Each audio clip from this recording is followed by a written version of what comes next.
All right, you guys, so we're here with Dan from Shac Scales, and this video is all about tiger rat snakes. So Dan, can you give us a bit of background about tiger rats? So I'll give you background what I've researched, and so I'll tell you this: I went to a reptile show with my wife, and I was like, I want to get a big, mean rat snake if I could find one, and I didn't even know which one I was going to get. And I saw one that it was from like a flipper table, and it had a bunch of stuck shed, and I was like, oh, and it was black and yellow. I mean, it looked like this, but it was an adult, and I was like, I need that snake, and they were like, I was like, is it aggressive? And they were like, she's not friendly, and I was like, well, I want her to come in with me. She was actually a male. I get her home, do all my research, which you should always do your research beforehand. But I have so much materials around here. I knew I could set the snake up how I needed to. These guys come from South America. The ones I have appear to be the Guyana locale. There's other locales that have more of a speckled yellow, and a higher yellow. These guys seem to have more of the bands. But on a more arboreal species, as you can see, I have the adults set up with lots of logs for them to hide in. They love to hide up in those cork rounds. These babies, I have a little like tree python rack, and I use paper towel rolls to mimic like hollow logs, and they seem to love that. But really, not much is known about these guys. A lot of them are wild caught. There's not too many captive out there. It's becoming more common, which is awesome. Well, you have actually produced some, correct? This one you're holding is one that you produced. This one here I hatched, last year. I believe it was September these guys hatched. It's another thing, a lot of the information I've read online about breeding them, the clutches are sporadic throughout the year. You're supposed to cohab them. That's what everybody does.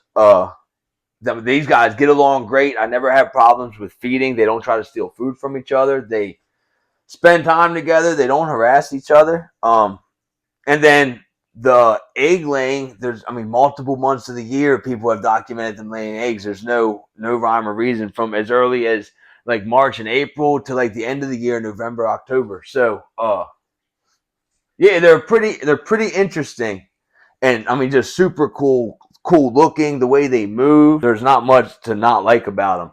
Fast metabolism. They go to the bathroom really quick, but they're a low temp snake. What temperatures are you keeping them at? These guys have a hot spot at 82, 83, and sometimes you'll see their head creeped out over there, but it's very rare they're in that back right corner. I have just a little, I guess it's 12 by 12 maybe heat panel in there. Then the back right corner of the cage. A lot of times they spend on the left side in the cork bark, and even on the ground in the nest box, which, that's 70 degrees some time of the year, and they still love it. But no, they don't like the real hot temperatures. And they'll go to the bathroom just a few days after they eat. Very fast metabolism. Another snake you don't want to overfeed. I have not experienced it, but with the stuff I've read, they can die if overfed. If meal's too big. They prefer smaller meals and like multiple things. Like I give these guys like 2 fuzzies or like 3 pinkies. The adults I do medium or large mice, but these adults you got to think are 8 foot long and about. Sorry, I mean to scare you. About that big around, and yeah. I'm only feeding them just like 2 or 3 large mice. I don't give them. They're big around as a medium rat, and you don't want to go there. Mice is smaller meals with these guys. Exactly. And you think they'd eat a lot of birds being in the trees and stuff, and they will eat chicks and whatnot and quail, but a lot of stuff I read just says rodent is preferred meal. These guys I got eating frozen thawed. I bought some scents, lizard scent and frog scent, but what'd they end up taking? It was all different. I think this one ate just a dropped pinky. I left it in there for a while. So it's not even scented with anything? Not scented with anything. Yeah, I remember. But it wasn't washed either. It was just pinky scent. Just pinky. Yup. Pinky thawed out in warm water just like you do normally. One of them ate with a lizard scent. And I don't remember the third. It's on a card. But, yeah, all 3 different things, man. You got to try different things sometimes. But everyone ate frozen thawed. I didn't have to do live. I try to avoid that if I can. I don't even really want them knowing it's an option just because I don't want them stuck on it. Not that it's not easy to switch them more times than not, but you get what I'm saying. So with a snake like this, there's not a lot of information out there about them. So you really have to just keep them based on observing them, right? Exactly. Nope. You got to pay attention. Pay attention to how they act. Like if they're real active, then like your cage is probably too hot because like they're not going to be. No one. Maybe they might be searching for a way out, but I know my experience with these adults, they're all content with just chilling, which also shows you like a wild snake. They're scared to death. Like I'll put the adults home sometimes, and like going into his cage, he's like looking left and right, like he's nervous. Something's about to jump out and get him, but that's because he was wild caught as a 7-foot adult, which means he's probably seen some things to get 7 foot in South America, in the jungle. And they are slender. Are the males or females bigger? Males appear to be longer. They have a longer tail, bigger body. I don't have an old female, but I believe like stuff I've read, males are going to be a little bit bigger than the females with these guys. And she's obviously an adult because she laid eggs, right? Yes. But they are both slender bodied, right? Because you have 2 in here right now. Yup, you want to keep them slender bodied. Which one are we seeing at the top up here? That is the female. So that's the female right there. And the male's in one of the cork barks. I'm a liar. That's the male. So that's the male, and then the female is curled up in one of these barks. Yeah, right behind him in one of the cork barks, correct. Not sure if it's that one or not. So yeah, they're pretty slender to fit in there. And you notice they're off the ground a lot? All the time. More times than not. They do like to be in the nest box, but I have that like kind of tree, like that black tube going up in it, so it's kind of tree trunk like. So are you noticing they're smart? They appear to be checking us out in a way that would show that they have some intelligence. I do think they're smart, and there's no doubt they're observant. Observant's definitely a word I can put. That's a fact. They are watching what's going on. I mean, you see their big eyes, real big eyes, even as the babies. So that's not for nothing. That's for seeing and watching. What big eyes you have, my dear. Absolutely. And they are just a beautiful, aesthetically beautiful snake. No, I mean, they're awesome. They are awesome. I hatched 3. I plan to keep all of those. Visually, I think it's 2. Males are going to have way longer tails than females. Visually, I think I have 1 male and 2 females, which is awesome.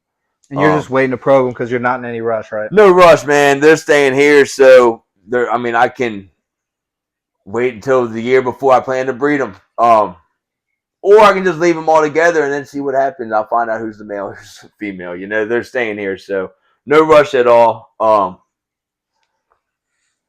cool belly pattern. I mean, they're just awesome, man. And you just never see them. You never see babies. I know they're out there, but it's rare. So when I got to see them right out of the egg, dude, it was very special. So yeah, we got low temps. We got, smaller meals, but multiple meals. They got a fast metabolism. And I see you have a tall cage. I do have a tall cage. You want more boreal than anything. Like I said, they love these cork rounds. Fake tree. You see both their heads now. Males up top, females down bottom. Yeah, and they're both checking us out. Yep, everyone's watching. And we're not disturbing these guys too much because, they're kind of like cuddling a lot, which would show that they might be breeding soon. Decent temps. I do cypress in here. I don't do aspen, but also I don't spray them or anything. I do the cypress, and once it's pretty dried out, I change it. They've even shed while it's been on the drier side, and like they full shed, no problem. Say this humidity gets spikes of like 70 and 80 when I first change the bedding, and then it probably the low end 55, 60. Most cages I find in a decent humidity room, in a regular like house humidity room, 40, 45, a cage is going to hold about 50, 55 humidity. Summertime, this room is going to get hotter humidity, and then I switch some of these guys to aspen just because it gets too humid in their tubs when the room's holding at 80%. Gotcha. So you're using what, cypress mulch for the winter? Cypress mulch for the winter. These guys cypress mulch year round. Okay. Yup, they poop so often. And then I'm constantly spot cleaning. I wind up scooping half of it out within a week or so. Anyway, so how would you describe their behavior? A month or so. Their behavior is nothing less than funny, man. I'm not gonna get him worked up, but I know you've seen him bite me a few times in this video. Yeah, he bit my thumb today. Yeah. Little movements get them worked up, and like they're shoot first, ask questions later. And they don't have heat pits, right? So they're sight based. Yup. And they see, I'm just trying to creep towards him to go underneath his chin, and he already bit me. See him puffing his neck out a little bit. Now. Yeah, that's a defensive behavior. That's a defensive behavior they do. Yup, exactly. Make themselves. I'm not trying to get him worked up, guys. I'm actually trying to let him know it's okay, and I'm trying to get underneath his chin like this. Do they almost do different degrees of bites? Because when he bit me, it felt like he wasn't trying to bite me at his hardest. Sometimes they'll even swing right past your finger, mouth fully closed. And it's like they know they're going right over your finger. Right. It's all mock. It's all just trying to scare you, man. More to display, like, don't bother me. Because these guys know they're harmless. He knows I'm so much bigger than him. He's literally just scared, and he's trying to just scare me off. And then he realized, though, that didn't scare him, but I'm not getting hurt right now. So then he lets his defense down a little bit. And then something will happen that'll spook him. And then he learns that that's okay as well. Right. And that's really the key to taming snakes, you guys. Dan pretty much just said it. Yep. Is teach them that biting you is not going to get them put down. And these guys, these adults, I will take them out from time to time. I kind of leave them alone because I just want them to reproduce. And that's why I just try to stay hands off with them. The cage is big enough and set up in a way I don't need them out for me to clean it. You don't want to spook wild-caught animals too much, right? No, yeah, man. They don't like to be held, so, like, I don't push it. But they have come a long way since I've got them just because of how just a little bit of hands-on activity we've had. They've learned that, like, this guy's okay. Right. These babies, I'm trying to be a little more hands-on because, why not? I'd rather these guys be full-grown adults and be totally trusting. Yeah. And we'll see if that's even a thing. It might not even be in their nature. Yeah, well, they're first generation captive, and Exactly, I mean this one even for a period of holding it, it seems to calm down and then realize what's a threat and what's not. Then at first, when you saw when he comes out of the tub, he's all fired up. Yeah, absolutely. And I'll be getting these guys a busier cage soon. These 3 babies will be housed together. The 3 I have. Man, I hope you can produce more of these. These are absolutely beautiful. So you guys definitely be checking out Dan's breeding. Check him out. His link is in the description. Shac Scales. He's breeding some awesome stuff, you guys. So not many people are able to hatch these tiger rats in captivity. So also they say bigger cage, man. With them, like they're not meant to be kept in a tub. Some snakes I think do okay in a tub, and I know a lot of it's controversial, but I think some snakes do better in a tub. I have a boa I just upgraded to a 4-foot PVC.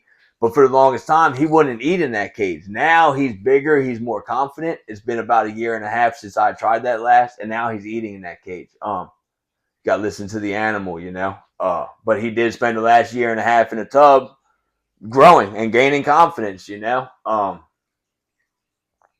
everything's going to move at the same pace. Same as he's the craziest of the 3 babies. The other 2 are a lot calmer. We chose to use him, one, so he can get some practice of being handled and whatnot.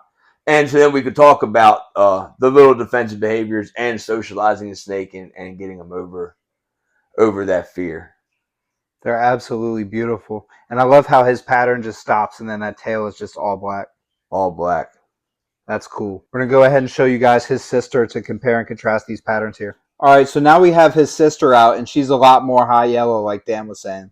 Her stripes go all the way down to her tail.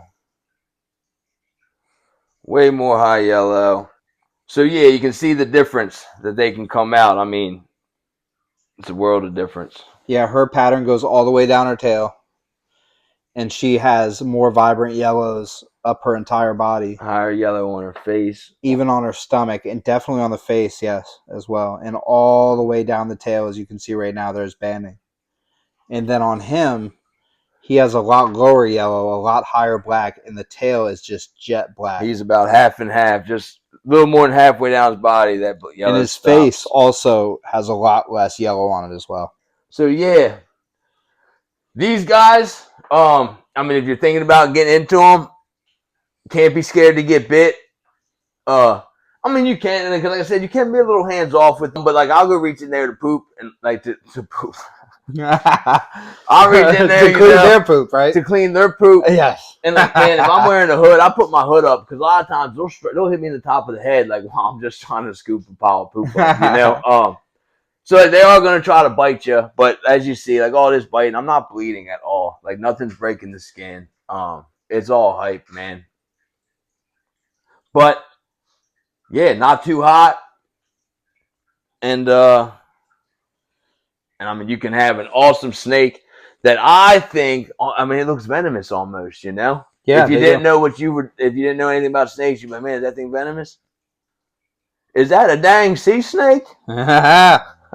What type of serpent is that? What in the name of Davy Jones am I looking at? Is that thing going to send you to Davy Jones' locker? So yeah, nope. I'm not sure the price range of these guys right now. I haven't even looked. I think they're captive bred, maybe 500 or so. It's not bad. Wild caught, you can get them a lot cheaper.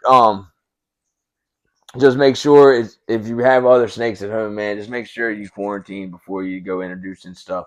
And when you're working with altogether. something like this, pay attention to the snake, right? Because there's not a book written on these guys or Exactly. something like that. Just listen to them. Make sure check the poop.